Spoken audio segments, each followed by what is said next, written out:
दोस्तों, आज सच्चे हृदय से कमेंट में लिख देना, हर हर महादेव, जय शिव शंभू कालों के भी काल महाकाल का आशीर्वाद सदैव आपके ऊपर बना रहे। एक लाइक जरूर करें। दोस्तों, फागुन का महीना पवन करे, शोराएंगे ब्याएंगे महादेव, मोरे मलमा नाचे मोर। दोस्तों, फागुन का महीना लगते ही दिल धड़कने सा लगता है। साल भर के इंतजार के बाद वो खास रात्रि आती है जब सारा विश्व तन्मय होकर उस ध्यान की रात्रि में लीन हो जाता है और प्रभु के साथ एक रस होकर धरती और अंबर का भेद भूलकर प्रभु के चित्त में लीन हो जाता है। महाशिवरात्रि की रात है और पौराणिक कथाओं के अनुसार इस रात्रि में ही शिव पार्वती का विवाह हुआ था और इस दिन भगवान भोलेनाथ के साथ माता पार्वती की पूजा करने से सुखी वैवाहिक जीवन का आशीर्वाद मिलता है। साथ ही साथ घर द्वार हमेशा धन धान्य से भरा रहता है और इस दिन श्रद्धालु इसी विश्वास के साथ व्रत रखते हैं और रात भर शिव भोलेनाथ की भक्ति में लीन रहकर भजन कीर्तन करते हैं, ध्यान करते हैं। इस साल महाशिवरात्रि का यह पावन पर्व 8 मार्च को मनाया जा रहा है। चतुर्दशी तिथि आपकी 8 मार्च को रात को 9:57 पे शुरू होगी और 9 मार्च को शाम को 6:17 तक रहने वाली है।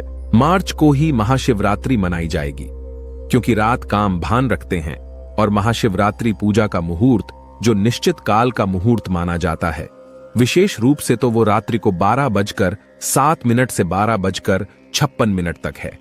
इस दिन बहुत सारे शुभ संयोग भी हो रहे हैं और खासकर त्रिकोण संयोग बन रहा है। 4 महाशुभ संयोग बन रहे हैं जो कि 300 सालों के बाद बन रहे हैं। इस कारण इस दिन का महत्व और भी ज्यादा बढ़ गया है। महाशिवरात्रि पर सर्वार्थ सिद्धि योग आ रहा है सुबह 6:38 से 10:41 तक और इस दिन जो भी आप शुभ कार्य करते हैं उसमें सफलता अवश्य मिलती है। इसका 2 गुना फल प्राप्त होता है। शिव योग है, बहुत रेयर होता है कि शिव योग में महाशिवरात्रि आती है, तो ये अपने आप में चमत्कारी मानी जा रही है। 9 मार्च को सूर्य उदय से लेकर रात्रि को 12:46 तक आपके शिवरात्रि शिव योग माना जा रहा है और शिव योग में आप जितनी ज्यादा ध्यान करते हैं, मंत्रों के जाप करते हैं, इससे आपको भोलेनाथ की कृपा प्राप्त होती है। घर में शुभ कार्य होने के योग बनते हैं, सिद्ध योग भी है। 9 मार्च को रात्रि में 12:46 से लेकर 8:32 तक और इस दिन भगवान गणेश से जुड़ा हुआ माना जाता है। ऐसा कहा जाता है कि सभी कार्यों में इससे सफलता मिलती है और घर में बरकत को बढ़ाता है। सुबह 10:41 तक श्रवण नक्षत्र भी आ रहा है और श्रवण नक्षत्र के स्वामी कौन होते हैं? शनिदेव होते हैं। तो श्रवण नक्षत्र में आप जो भी काम करते हैं और तो आपके जीवन में अगर बाधाएं आ रही हैं कार्यों में, तो वो दूर हो जाती है। पहला, प्रहर 4 प्रहर की पूजा का महत्व बताया जाता है। तो रात्रि की जो प्रथम प्रहर की पूजा होगी वो शाम को 6:25 से 9:28 तक होगी। प्रहर की जो पूजा होगी 9:28 से 12:41 और 12:31 तक और पूजा होगी। 12:31 से 3:34 तक और चतुर्प्रहर की पूजा होगी। 3:34 से सुबह 6:37 तक निश्चित काल की पूजा में बता चुका हूं। 12:07 से 12:56 तक यानी 49 तक है सर्वश्रेष्ठ। दोस्तों, इसी समय रहता है पूजा करना। इसके अलावा भी आप अभिजीत मुहूर्त हो, अमृत काल हो, इसमें आप पूजा कर सकते हैं। ब्रह्म मुहूर्त में कर सकते हैं, ये भी बहुत शुभ माना जाता है। और 9 मार्च को शिवरात्रि का पारण करना सुबह 6:37 से 3:29 तक दोपहर को। दोस्तों, महाशिवरात्रि पर इस प्रकार के योग संयोग जो हो रहे हैं, ग्रहों की स्थिति 300 साल पहले हुई थी। 1 या 2 बार ही सालों में बनती है। इस दुर्लभ संयोग में भगवान की शिव की आप जो भी पूजा करते हैं, ध्यान करते, मंत्रों के जाप करते हैं, वो शीघ्र फल प्रदान करने वाली होती है। श्रवण नक्षत्र के उपरांत धनिष्ठा नक्षत्र भी आ जा रहा है। शिव योग है, घर करण है। मकर कुंभ राशि के चंद्रमा की साक्षी रहने वाली है। कुंभ राशि में सूर्य, शनि, बुध का युति भी रहने वाला है और ये 3 शताब्दी में 1 या 2 बार ही बनते हैं। और जब नक्षत्र योग्य और ग्रहों की स्थिति यह केंद्र में त्रिकोण बनाती है। दोस्तों, अद्भुत संयोग है और हम सब साक्षी हैं। इस अद्भुत महाशिवरात्रि के तो बहुत ही शुभ संयोग में, शुभ मुहूर्त में महाशिवरात्रि आ रही सभी को सच्चे दिल से भोलेनाथ की, भगवान शिव की, महादेव की आराधना करनी है। इससे भक्तों के मनोवांछित फलों की प्राप्ति जरूर होगी। इस दिन सुबह सुबह जल्दी उठना है, हथेलियों के दर्शन कर धरती मां को प्रणाम कर घर की साफ सफाई करनी है और संकल्प ले लीजिए। आप चाहे तो घर में या किसी भी मंदिर में जाकर शिवलिंग की पूजा कर सकते हैं। घर पे कौन सा शिवलिंग की पूजा करनी चाहिए, इसको लेके बहुत सारा कंफ्यूजन रहता है। तो बता दूं आपको, जो आम गृहस्थ है वो नर्मदेश्वर रखें तो ठीक है, जो नियमित पूजा पाठ नहीं कर पाते। घर में अगर लेश से शांति चाहिए, धन की अभिलाषा हो, बहुत सारा पैसा चाहिए, शांति पीसफुल लाइफ चाहिए, कलह क्लेश घर से दूर हो जाएं, पैसा चाहिए, सुंदरता चाहिए, तो स्फटिक का शिवलिंग श्रेष्ठ माना गया है। लेकिन अगर इन सब के साथ साथ आपको पावर चाहिए, शक्ति चाहिए, चमक चाहिए, जीवन में नकारात्मक ऊर्जाएं हैं, आपके घर के आसपास उससे बचाव चाहिए, तो पारत का शिवलिंग रखना चाहिए। पारत जिसे शिव जी का वीर्य माना गया है, वीर्य जिससे सभी चीजों की उत्पत्ति हुई है, चाहे आप हों चाहे मैं, इससे पवित्र कुछ हो ही नहीं सकता।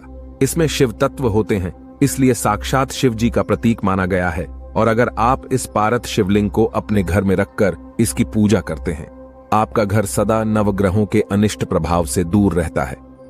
साक्षात शिव का वास आपके घर में होता है, आपके घर के लोगों में शिव तत्व का जागरण होता है और अकाल मृत्यु का भय समाप्त होता है। सभी बड़े और बच्चों की बुद्धि तीव्र होती है, स्वास्थ्य में लाभ होता है, धन धान्य में वृद्धि होती है, मान सम्मान में वृद्धि होती है, पद प्रतिष्ठा में वृद्धि होती है, सातों सुख प्राप्त होते हैं।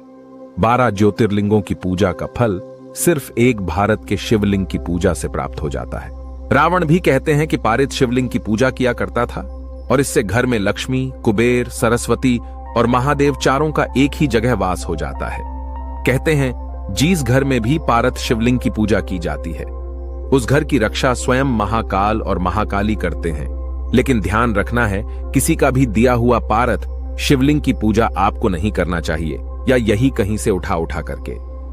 शिवलिंग कहीं से भी पारित की शिवलिंग लेकर के पूजा नहीं कर दी चाहिए, क्योंकि पारद लिक्विड द्रव्य होता और इसमें विशेष औषधियों डाल करके ही जब शिवलिंग का निर्माण किया जाता है, तब जाकर के अभिमंत्रित मंत्रों द्वारा इसको सिद्ध करके 1.25 लाख महामृत्युंजय मंत्रों से और भी शिवजी के मंत्रों से इसको अभिमंत्रित करके अग्निकारी शुद्धि आदि करके जब इसका तैयार किया जाता है, तभी अपना फल आपके घर पर आकर के देती है। तो अगर आप पारक शिवलिंग घर पे लाना चाहते हैं या कोई भी शिवलिंग घर पे रखना चाहते हैं, कोशिश करें कि अभिमंत्रित किया हुआ शिवलिंग रखें। अपने आप में हालांकि यह सर्वसिद्ध माने गए हैं। कुछ लोग कहते हैं कि यह अपने आप में सर्वश्रेष्ठ होते हैं, लेकिन जो सर्वसिद्ध है या स्वयं भू है या स्वयं सिद्ध है, उन चीजों में दूसरों की नकारात्मक ऊर्जा बहुत जल्दी पकड़ती है। तो इसलिए इनको डिटॉक्सिफाई करना चाहिए, इसके बाद एनर्जीज करके अपने घर पर रखना चाहिए। दोस्तों, इसलिए प्रॉपर कोई ज्योतिष संस्थान जहां शुद्धियां की जाती हैं, सिद्धियां की जाती है, वहीं से आपको इनको प्राप्त करना चाहिए। तो जो भी शिवलिंग हो, अगर आप किसी मंदिर में जा रहे हैं तो बहुत अच्छी बात, और अगर आपके घर पर कोई भी प्रकार के शिवलिंग हो तो पहले भोलेनाथ को पंचामृत से स्नान करवाइए। एक लोटे में आप केसर घोल लीजिए, कम से कम थोड़ी सी पत्तियां हो, केसर की 4-5 पत्तियां घोल करके उसको कलर उसका चेंज हो जाए, मसल लीजिए दोस्तों। और 8 लोटे जल से आपको भोलेनाथ का अभिषेक करना चाहिए। घर में छोटी शिवलिंग है तो बड़ा परात रख लीजिए, उसमें आप जल से अभिषेक कीजिए, पंचामृत से स्नान कराइए। पंचामृत यानी दूध, दही, घी, चीनी, शहद, इसको मिलाकर के भोलेनाथ पर अभिषेक करना चाहिए। देखिए शहद से अभिषेक क्यों करते हैं, इससे आपके जीवन में आ रही समस्याएं दूर होती हैं। पर्सनल जो रिलेशनशिप है, आपके लव है, प्यार है, इन सब में आपको वृद्धि मिलती है, सदा बना रहता है। दोस्तों, दही से अभिषेक इसलिए करते ताकि आर्थिक क्षेत्र में जो आपके फाइनेंशियल फील्ड में प्रॉब्लम्स आ रही है, उसमें आपको परेशानियां कम हो जाती हैं। दोस्तों, गन्ने के रस से भी अभिषेक करना चाहिए, इससे माता लक्ष्मी प्रसन्न होती है। और भोलेनाथ का जब भी आप अभिषेक कर रहे होते हैं तो विशेष रूप से बोलिए ओम पार्वती पते नमः, ओम पार्वतीय पते नमः। इससे पार्वती माता भी प्रसन्न हो जाती है। आपके जीवन में अकाल संकट नहीं आता। शुद्ध जल से अभिषेक करें, चंदन अर्पित करें, अक्षत चढ़ाएं, बिना टूटे हुए चावल आपको चढ़ाने चाहिए और हो सके तो बेलपत्र जरूर ही चढ़ाना चाहिए। सभी को चाहें 1, 3, 5, 7 विषम संख्या में चढ़ाइए।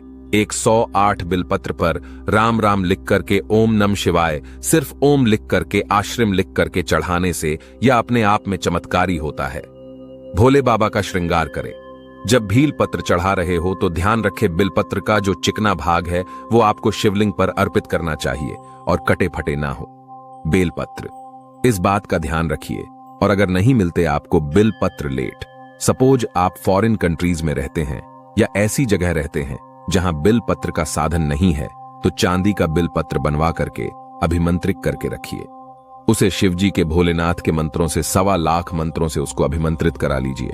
और 3 बेलपत्र कम से कम आपको अर्पित करने चाहिए। 3 ना हो तो 1 अर्पित करें। 2 की संख्या में बेलपत्र अर्पित ना करें। जो भी भक्त भगवान भोलेनाथ की पूजा करते हैं और बिलपत्र अर्पित करते हैं, उनके जीवन की सभी कठिनाइयां बोले नाज स्वयं अपने ऊपर ले लेते हैं। महाशिवरात्रि की रात भगवान शिव पर जो भक्त बेल अर्पित करता है, उसकी धन संबंधी समस्याएं दूर हो जाती हैं। और कहते हैं बेलपत्र के वृक्ष के नीचे ही भगवान भोलेनाथ बैठकर तपस्या किया करते थे और माता पार्वती उससे उनके गिरे हुए बेलपत्रों से अभिषेक किया करती थी। तो जो भी पति पत्नी महाशिवरात्रि की रात भोलेनाथ पर बेलपत्र अर्पित करते हैं, उनके वैवाहिक जीवन सुखमय बनता है, संतान सुख की प्राप्ति होती है। इसके अलावा भी भांग, धतूरा शिवजी को बहुत पसंद है तो ये चढ़ाइए। जायफल चढ़ाइए। लक्ष्मी प्राप्ति करना चाहते हैं तो कमल गट्टे चढ़ाइए, मिठाई चढ़ाइए, मीठा पान चढ़ाइए, इत्र अवश्य चढ़ाइए। अगर आपके पास चंदन का इत्र है वो चढ़ाइए, जनेव अर्पित करें। इस प्रकार से आपको महाशिवरात्रि की रात और जो भी प्रहर में आप पूजा कर रहे हैं या ऐसे भी दिन में भी पूजन करें तो भोलेनाथ को इस प्रकार से पूजन कीजिए। और माता पार्वती सहित शिव परिवार सहित आपको भोलेनाथ का पूजन करना चाहिए। इस दिन व्रती को कथा भी जरूर सुननी चाहिए। शिवरात्रि की ओर ध्यान करना चाहिए।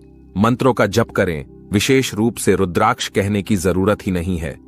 रुद्राक्ष की माला से भोलेनाथ के मंत्रों का जप करना चाहिए। जो भी रुद्राक्ष हो, सुंदर रुद्राक्ष हो, ध्यान रखना चाहिए भद्राक्ष से जप ना करें। जो भारतीय रुद्राक्ष होता है इसे भद्राक्ष कहा गया है। इसको आपको कभी भी इनके द्वारा जप नहीं करना चाहिए। दोस्तों, नेपाल से आते हैं शुद्ध रुद्राक्ष। इस रुद्राक्ष की माला को हमेशा आपको अभिमंत्रित करके 1.25 लाख मंत्रों से जप करके आपको अपने पास रखना चाहिए। और इसके द्वारा आप जप करेंगे तो आप देखेंगे कई गुना फलों की आपको प्राप्ति होती है। और अगर नहीं है आपके पास रुद्राक्ष की माला अभिमंत्रित, तो आपको चने की दाल 108 गिन करके रख लीजिए। उससे आपको मंत्रों के जप करने चाहिए। ओम नमः शिवाय का जप कीजिए।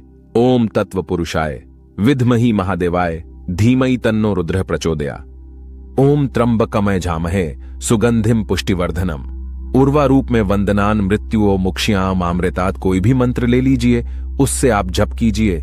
मंदाकिनी, सलीलल, चंदन, महेश्वरा, मंदार पुष्प, बुहु पुष्प, सुपूजिताय तस्मई मकाराय नमः शिवाय पंचाक्षर स्तोत्र है, इसका जाप कीजिए। फल फूल चढ़ाइए। दोस्तों, भोलेनाथ गजब तरीके से प्रसन्न ना हो जाते हैं। और थोड़ा सा दान भी अवश्य करें। गरीबों को, जरूरतमंदों को कंबल हो, भोजन हो, मिठाई हो, कम से कम ये दीजिए। और भजन कीर्तन करते हुए रात्रि का दिन व्यतीत कीजिए। दोस्तों, भोलेनाथ भोले भंडारी है और देवताओं में सबसे दयालु है। लेकिन वो भगवान शिव अगर गलती किसी से हो जाए तो उनसे बड़ा क्रोधी भी कोई नहीं होता है। दोस्तों, इतने भोले हैं कि जो भी भक्त उनको सच्चे मन से पुकारता है उसकी मनोकामनाएं जरूर पूर्ण करते हैं। तो वैसे तो भगवान कभी किसी को सजा नहीं देते, फिर भी ध्यान रखना चाहिए। दोस्तों, मांस, मदिरा आदि का सेवन करके इस दिन पूजा पाठ ना करें। किसी के लिए मन में गलत भावना, किसी मंदिर जा रहे हैं तो लड़कियों के प्रति गलत दृष्टि, स्त्रियों के प्रति गलत भाव या मन में किसी के प्रति ईर्ष्या भाव रख करके गंदी भावना से पूजा ना करें। दोस्तों, इस दिन पशु पक्षियों, पेड़ पौधों को हानि न पहुंचाएं। किसी भी जीव को नाराज न करें। बड़े बुजुर्गों का सम्मान करें। घर में कलाक्लेश करने से बचे। बच्चों को मारे पीटे नहीं। अपने पति पत्नी आपस में किसी प्रकार की कहासुनी ना करें। और ध्यान रखें, जो भी दूध अर्पित करेंगे तो पैकेट का दूध डायरेक्ट ले जाकर के मंदिर में अर्पित नहीं करना है। किसी चांदी की लौटी में, किसी स्टील की गिलास में ले लीजिए, वो ठीक है। लेकिन आप ऐसे जाकर के डायरेक्ट प्लास्टिक की बोतलों से जल या प्लास्टिक का इस्तेमाल उनकी पूजा में ना करें। दोस्तों, और तांबे के लौटे में दूध लेकर के नहीं चढ़ाना चाहिए। तो दूध अगर लेके जा रहे हैं तो पीतल, स्टील इसमें आप डाल सकते हैं। किसी बर्तन से ही आपको भोले बाबा को जल चढ़ाना चाहिए। इस दिन आपको ये नहीं कि उपवास किया है तो सुबह भी देर से उठेगी। दिन काटना है, दोपहर को भी 2-4 घंटे सो गए, इसके बाद रात्रि में भी सोने लगे, आप पूरे टाइम सो करके व्यतीत करें तो इससे भोलेनाथ नाराज होते हैं। दोस्तों, ध्यान का दिन है तो ज्यादा से ज्यादा ज्योतिर्लिंगों के सामने बैठकर ध्यान करें और देखिए दोस्तों कैसे आपके जीवन की बहुत सारी कठिनाइयां कम हो जाती हैं। आपका दर्द, पीड़ा, कर्ज, गरीबी, परेशानी, भयंकर से भयंकर बीमारी, शरीर में रोग, यदि शरीर दुखता हो, दुश्मन पीछे लग गए हो, पढ़ाई में मन नहीं लगता, नौकरी नहीं लग रही है, तो वह भी आपके सभी कार्य पूर्ण हो जाएंगे। लेकिन याद रहे, भगवान शिव को प्रसन्न आपको सच्चे हृदय से ही करना है। मन में कूट कूट कर भगवान शिव का जप करें और हर तरफ, हर इंसान में भगवान शिव को ही जो भक्त देखता है, तब भगवान शिव साक्षात उसके जीवन में प्रवेश कर जाते हैं और उस व्यक्ति का दुश्मन भी बाल बांका नहीं कर पाता है, काल भी कुछ नहीं कर पाता है। दुनिया उसके इशारे पर नाचती है और थर थर दुश्मन कांपता है। हमारे हाथ में रखी हुई इस झड़ी को देख लीजिए। जिस प्रकार भगवान शंकर को देवों के देव महादेव कहा जाता है, उसी प्रकार इस झड़ी को शंकर जटा के नाम से जाना जाता है। और ये कोई साधारण जड़ी बूटी नहीं है। इस झड़ी को जड़ी बूटी का राजा कहा जाता है। तंत्र शास्त्र में इसका बहुत ज्यादा प्रयोग है। ये जो शंकर जटा है, ये दुर्लभ जंगलों में पाई जाती है, घने जंगलों में पाई जाती है और इसे कई जगह हत्था जोड़ी के नाम से जानते हैं। ये पर्वतीय क्षेत्र में बहुत अत्यधिक पाई जाती हैं। तो आज जो है, आप अपना कम से कम 10 मिनट का बहुमूल्य समय जरूर दीजिए। जब इसके फायदे जानोगे तो आपके रोंगटे खड़े हो जाएंगे। ये कोई साधारण पौधा नहीं है और इसे प्राप्त करने के लिए तड़प उठोगे संजीवनी बूटी से भी। बहुत ही ज्यादा ये पावरफुल ये जो झड़ी है, ये स्वयं भगवान शंकर का स्वरूप कही गई है। दोस्तों, ये जड़ भगवान शंकर की जटा से उत्पन्न हुई है। भगवान शंकर की जटा जब धरती पर गिरी तो जटा से इस पौधे का निर्माण हुआ, इसलिए इसे शंकर जटा के नाम से जानते हैं। इसमें अनेक प्रकार की चमत्कारिक एवं दैविक शक्ति पाई जाती है। ये चमत्कारिक एवं दैविक शक्ति से भरी हुई है। दोस्तों, इसकी तुलना बेल के पौधे से किया जाता है। जिस प्रकार बेल की जड़ में अनेक प्रकार की दैविक शक्ति पाई जाती है, उसी प्रकार ये बेल की जड़ से भी ज्यादा उत्तम कही गई है।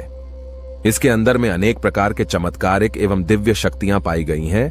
तो इस वीडियो को आपको एक बार अपने फायदे के लिए पूरा जरूर देखना है। और हां, कमेंट बॉक्स में आपको ओम नमः शिवाय जरूर लिखना है।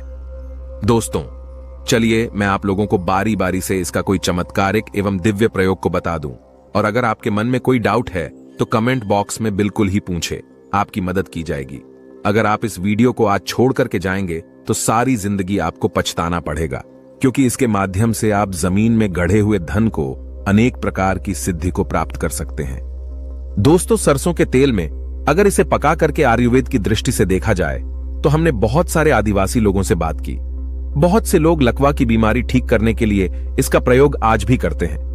तो सरसों में इसे पका करके अगर इसकी मालिश की जाए हाथ पैरों पर, अगर आप अपने मालिश करते हैं, किसी को लकवा हो गया है तो सरसों के तेल में इसे पकवा दीजिए, इसे पीस करके पकवा दीजिए और हाथ में मालिश करने के लिए बोलिए। अगर हाथ का लकवा है तो हाथ के लकवा आप देखेंगे चमत्कारिक तरीके से इसके कुछ दिनों के प्रयोग से बिल्कुल धीरे धीरे ठीक हो जाएंगे। धीरे धीरे आराम होना शुरू हो जाएंगे और पहले जैसा हाथ फिर चलना शुरू हो जाएगा। अर्थात हाथ काम करना बंद कर चुका है। शरीर के किसी अंग में लकवा मार गया है, काम नहीं कर पा रहे, वह धीरे धीरे काम करना शुरू कर देते हैं। दोस्तों, अगर किसी को सिर दर्द की शिकायत बनी रहती है, अधिकांश जो पढ़ने वाले बच्चे होते हैं उनके सिर में दर्द होता है। जो लोग ऑफिस वगैरह में जॉब करते हैं, ऐसे लोगों को अत्यधिक सिर दर्द होता है, जिसे हम अधगापारी के नाम से भी जानते हैं। तो इसके 2 बूंद रस पानी में घिस करके नाक में अगर इसका 2 बूंद डाली जाए, अर्थात इसका नक्सीर किया जाए, नाक में इसके 2 बूंद डाला जाए तो भयंकर से भयंकर सिर के दर्द तथा अधगापारी की होने वाली पीड़ा दूर हो जाती है। दोस्तों, ये पौधा घर में लगाने से ग्रह क्लेश को दूर करता है। ये पौधा लगाने से घर में सकारात्मक ऊर्जा का संचार बढ़ाता है। ये घर में लगाने से सकारात्मक ऊर्जा के प्रभाव को पूरे घर में फैला देता है। ये पौधा लगाने से जैसे जैसे आकार बढ़ता है, वैसे वैसे आपके घर में तेजी से धन आना शुरू होता है। तो दोस्तों, आप में से बहुत सारे लोगों की प्रश्न रहेगा कि क्या इसे कोई भी व्यक्ति घर में लगा सकते हैं? तो बिल्कुल ही इस पौधे को कोई भी व्यक्ति लगा सकता है। और कब लगाएं? तो इसे बुधवार या फिर सोमवार के दिन लगाना होता है। दोस्तों, और किस दिशा की तरफ मुख करके लगाए तो वो भी जान लीजिए। इसे उत्तर दिशा की तरफ मुंह करके लगाना होता है। इसे दिन में लगाएं या शाम में, तो अगर आप इसे शाम के समय में लगाते हैं तो ज्यादा फलकारी रहेंगे। क्या मनी प्लांट या फिर कोई और अन्य पौधे उसके साथ में इसे लगा सकते हैं? तो बिल्कुल ही। अगर आपके पास में कोई और अन्य पौधे हैं तो उनके साथ में गमले में आप इसे लगा सकते हैं। दोस्तों चलिए मैं आप लोगों को इसके दिव्य एवं चमत्कारी प्रयोग बताने का प्रयास करूंगा, जो कि आपको ध्यान से देखना है, ध्यान से सुनना। दोस्तों इसकी जड़ के नीचे अगर दीपक जलाया जाए 3 महीने तक नित्य तो गुप्त धन और गढ़े धन की प्राप्ति होती है। इसके नाम और भी विभिन्न प्रकार के कहे गए हैं। हम इसे शंकर जटा के नाम से जानते हैं, कई जगह इसे शिव जटा के नाम से जानते हैं और कई जगह इसे हत्था झड़ी के नाम से जानते हैं। क्योंकि ये हाथ के आकार की इसकी झड़ी होती है, इसलिए कई जगह हत्था झड़ी के नाम से जानते हैं। क्या इसे हम ताबीज में पहन सकते हैं? बिल्कुल ही, आप इसे ताबीज में डाल करके पहन सकते हैं। ताबीज में अगर आप इसे डाल करके पहनते हैं तो आपको अनगिनत चमत्कारिक फायदे मिलते हैं। चलिए मैं आप लोगों को बताना चाहूंगा इसके दिव्य एवं चमत्कारिक प्रयोग को। दोस्तों ये कोई साधारण जड़ नहीं, भगवान शंकर की स्वयं जटा है, इसलिए इसका नाम शंकर जटा पड़ा है। शंकर जटा को घिसकर तिलक लगाने से आज्ञा चक्र जागृत होता है एवं मन स्थिर रहता है। दोस्तों तबीज में डाल करके पहनने से शनि, राहु, केतु तथा ग्रहों की विपरीत प्रभाव समाप्त होता है।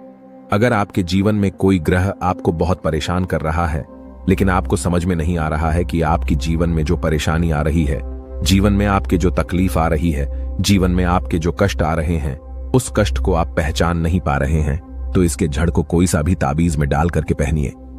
100% आपको लाभ मिलेंगे।